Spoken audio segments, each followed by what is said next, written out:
So inflation numbers obviously last week came back higher than were expected.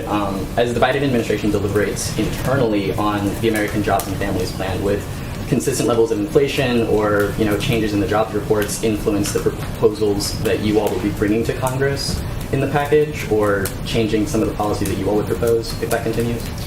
Is, just to make sure I understand your question, are the CPI numbers from a few weeks ago impacting our proposals that we are? Change any policies you would propose, given increased inflation numbers, or? No, it's a good question. I just want to make sure I understood it. It is, as we looked and dug into the data, and we talked about this a little bit last week, some of this data is kind of fascinating, I will say, but is that the economy is turning back on.